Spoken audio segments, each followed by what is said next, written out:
Hi అండి. అందరు నమస్కారం. నా పేరు కిరణ్. ఇప్పుడు మనం మాట్లాడుతున్నాం బ్రహ్మముడిలో 2 ఎపిసోడ్‌లు జరిగాయి కదా! ఈ వారంలో అయితే. ఇది మూడవ వారము. మనకి ఇంక అప్‌కమింగ్ ఎపిసోడ్స్ అయితే 4 రాబోతున్నాయి. ఆ 4కి సంబంధించిన ఎపిసోడ్స్ ఎలా ఉండబోతున్నాయి, అలాగే రుద్రాణి గారు, యామిని, మన కావ్య, రాజు వీళ్ళు నలుగురు కలిసి ఏం చేయబోతున్నారు, ఏం ట్విస్టులు ఉండబోతున్నాయి అనేసి ఈ వీడియో అయితే స్పెషల్ వీడియో అయితే చేస్తాను. ఎవరినో కొత్తగా చూస్తాను మాత్రం ఖచ్చితంగా సబ్స్క్రైబ్ చేసుకోండి, అలాగే లైక్ చేయండి. మీకేం డౌట్ ఉన్నా కామెంట్ చేయండి, ఖచ్చితంగా నేనైతే రిప్లై ఇస్తాను. నాకు ఈరోజు చాలా మంది అయితే చేస్తారు, రాజ్కి మెమొరీ వచ్చేసిందా అనేసి అడిగారు. రాజ్కి మెమొరీ వచ్చేసిందా అంటే ఇప్పుడు ఈ ఎపిసోడ్లో రాదు కంపల్సరీ. ఈ రిసార్ట్ ఎపిసోడ్లో అయితే ఖచ్చితంగా 100% రాదు. ఈ రిసార్ట్ ఎపిసోడ్లో రాదని మీరు ఎలా చెప్పగలరు అని మీకు డౌట్ రావచ్చు. ఇక్కడ మనము మాయ ఎపిసోడ్ని బేస్గా తీసుకోవాలి. మాయ ఎపిసోడ్ని బేస్గా తీసుకున్నాం అంటే మాయ ఎపిసోడ్లో కూడా ఇదే విధంగా ఆ బాబు అమ్మ ఎవరో కనుక్కోవడానికి మన కావ్య అయితే ప్లాన్ చేస్తుంది కదా, అదే విధంగా ఇక్కడ కూడా ప్లాన్ చేశారు. మళ్ళీ అది అయిపోయిన తర్వాత రుద్రాణి గారితో మాయ కలిసిపోయి రాజుని పెళ్లి వరకు తీసిపోయారు కదా, అది కూడా మనం కన్సిడర్ చేయాలి.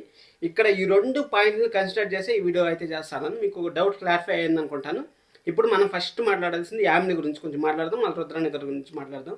యామిని గురించి మనం మాట్లాడాలంటే యామిని ఎలా ఉంటుందంటే, ఇప్పుడు ఒక దొంగ వచ్చాడు అనుకోండి, దొంగకి తేలు కుట్టింది.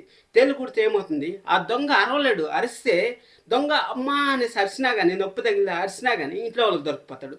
ఇంట్లో వాళ్ళకి దొరికిపోతే ఏం చేయాలి, దొంగ తేలు కుట్టిన దొంగలాగానే యామిని ఉండాల్సిందే. ఎందుకంటే అక్కడ రాజుకి ఏదన్నా సరే ఒక్క చిన్న పాయింట్ దొరికినా కానీ యామిని అయితే కడిగి పడేస్తారు. అసలు యామిని కథ ఏంది ఏమి అనేసి మన రాజు అయితే ఖచ్చితంగా అడతాడు. అక్కడ యామిని అయితే ఏదో ఒక మతలబ్ చేసి అయితే రిసార్ట్కి అయితే వచ్చింది. రిసార్ట్కి వచ్చినా కానీ ఇప్పుడు చెప్పాను కదా, దొంగ తెలుగుడితే ఎలాగైతే గప్చిప్ అని అంటాడో అదే విధంగా గప్చిప్ అని ఉండాల్సింది. ఏమన్నా జరిగినా అక్కడ కావ్య రాజు మధ్య ఎంత ప్రపోజల్స్ ఏం జరిగినా కానీ అక్కడ మాత్రం యామిని అయితే సైలెంట్గా ఉంటుంది. పక్కా ఇది మాత్రం పక్కా. ఎందుకంటే యామినిని మనం మర్చిపోవచ్చు ఈ ఎపిసోడ్లో.